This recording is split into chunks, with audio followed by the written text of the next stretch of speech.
My name is Gregory Johnson. I'm the Public Works Supervisor here at MIA. We had a lightning strike.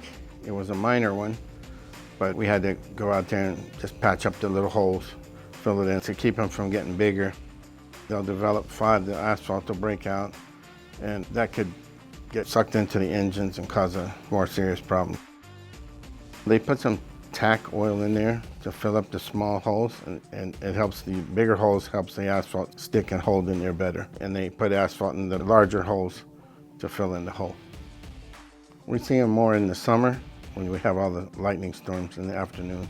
And there's no trees, nothing high, so it's going to hit the runways. It's a target spot. Plus there's electrical wires under the runways that lightning likes to follow that electrical. They don't want to suck anything into the engines of the airplanes or any FOD or debris. We want to eliminate all that we can.